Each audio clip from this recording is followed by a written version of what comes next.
cow, y'all! We're in the 2019 BMW X7 xDrive50i with the M Sport package. Wow! And this answers the question, what if the 7 Series was gigantic? Oh man. This vehicle is astonishingly large with astounding luxury. We're going to put it in adaptive suspension mode. We just took some walk around videos, as you will see, with the suspension in lowered mode for its raciest appearance. But the adaptive setting promises sublime Rolls-Royce levels of comfort while also being able to manage all of this mass in corners. So very, very exciting machine to be driving. I'm thrilled to be in it and to tell you guys all about it. So literally just going out right now. We got a little bit of traffic jam. I'm gonna pause it back. All right, and we're off. So the X7 is BMW's first true 7-seat sports activity vehicle. And it is so cool in the flesh. It's really hard to overstate how dramatic the size difference is versus the new X5. Of course, they have this similar ultra gigantic grille that also features on the latest 7 Series that is very, very noticeable. But this latest X7 is such a giant car. But is it still a BMW? So that's what we aim to find out. Obviously, getting in, this is a level of luxury that only the 7 Series has been able to touch so far, because this is sublime comfort and refinement right from the start. There are excellent details like this cut glass shifter here with the illuminated X inside, all of the glass buttons, and then this beautiful Zebrano style actual wood trim with LED accent pipings all throughout. I mean, the Bowers & Wilkins, the suede headliner, the giant triple moonroof. I mean, it's absolutely unbelievably good inside. And then, of course, this is the M Sport package. So in addition to adaptive suspension that manages body roll around corners and manages pitch and dive, it also has variable geometry steering. So all of the goodies that made us love the M550 so much make it over here completely intact, which is really, really exciting. This is an amazing machine for how huge it is and for what a big upgrade it is versus any BMW SUV that's come before, not just in size but also in its capability. So this loaded V8 model sounds like a race car when you fire it up. I mean, it sounds genuinely good. The BMW has clearly taken the criticism of their engine note to heart and really made a really significant effort in having their turbocharged 4.4 liter V8 speak as clearly as a naturally aspirated V8. Oh my God, downshifting is absolutely seamless. I just got into second without even a hitch. Following the new the M850i convertible on some curvy roads around Elkhart Lake, Wisconsin. And this X7 is a real event. The M850 is a little bit not exciting in person,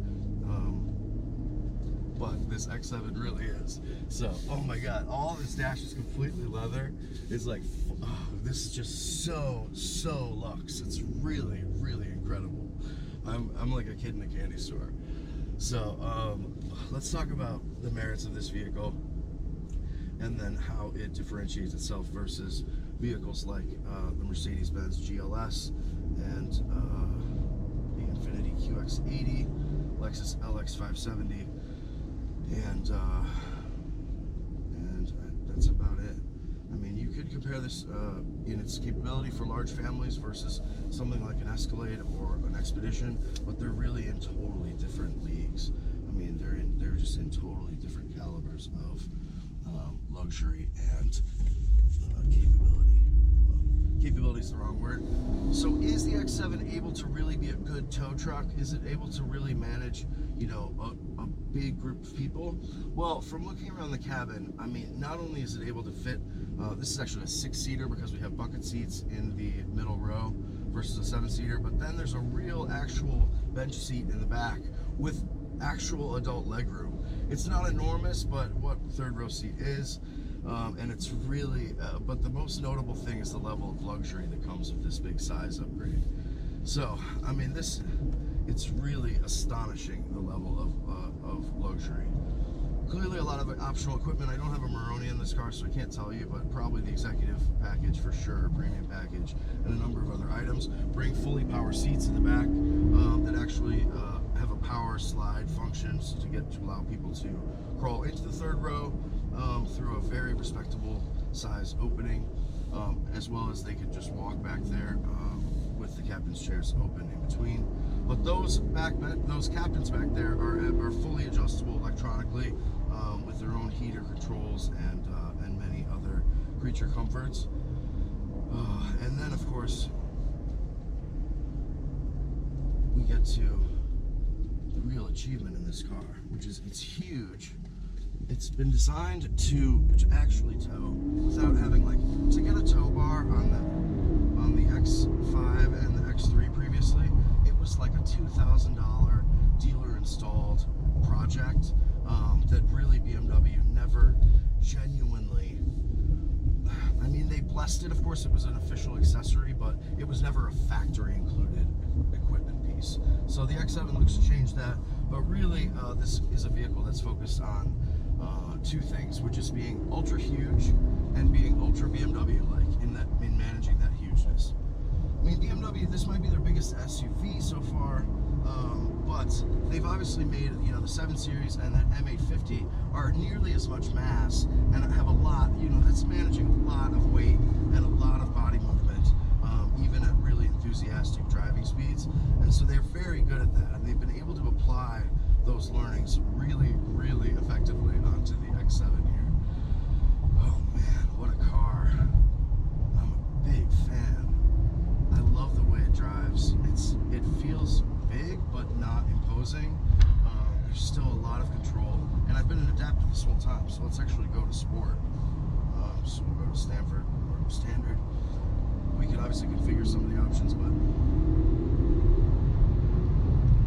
this is a really sporty truck. It's the braking.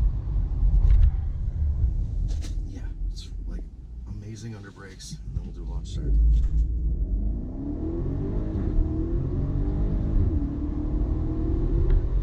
The ferocity of this motor is a little bit tamped down versus the M550, but it's when it's spooled up and when it's cooking at max boost. I mean, this motor is sublime in its smoothness as well as its power delivery. So that sport is very noticeable in keeping you in gear around corners, as well as handling downshifts very, very precisely. So even in sport, I mean, that's a big bump over those railroad tracks, and it's just completely managed, completely handled. I'm a big fan already. Even on this 20-minute drive, this car has sold itself to me.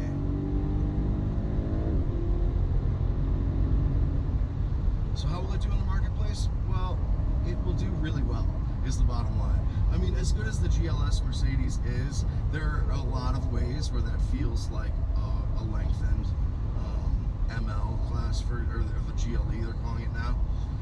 Whereas, and this X7, of course, shares a lot of its bones with the X5, but it feels like a new entity, and that entity is really, really good. It's pretty vague, but you'll know what I mean if you drive this car. It has a lot of the 7 Series refinement and insulation combined with like the tactility from the M760, which is one of the fastest cars I've ever driven. So to have all of that speed and the manners to manage that speed with a V8, I mean, it's astounding. It's simply astounding. This is a really fantastic machine. Look for it to absolutely dominate the richest suburbs in the next couple of years, because it really does look like a daddy on the street. I mean, this thing is a boss. It is incredibly imposing visually, and it makes its enormous dimensions very, very well known. far from a stretch X5. I mean, this is really like, you know, a 7 Series made a lot taller and into a station wagon. So if you really want the best in luxury, you're going to need to go for this X7, even if you don't need those back seats in the way back. So to get that third row of seating. Something else that's really cool to mention that you may have seen in the video is that that rear bench has an enormous stowage area underneath it, in the area that would generally be occupied by a full-size spare. Now is full luggage compartment. So even though when you open the door in the back, you know, with 2 sections, each power opening, dynamite, power folding seats, I mean the whole thing. But the luggage compartment looks a little bit compromised when you first open the hatch versus the X5, but you have the option of just folding those seats down, of course, and then you basically get extra 30% of capacity versus the X5, and then underneath it you have like a good 5 to 10 cubic feet of stowage space. So quite a car, quite a look, and quite a price. So definitely going to be a lot of perhaps some sticker shock before you meet the car, but then you're going to meet it in person and it feels very much worth the money, and kissing close to 100 grand. It might make the new Rolls-Royce Cullinan seem a little bit thank you. All right, thanks. It might make the Cullinan feel silly because this is actual like practicality with its intensely large luxury.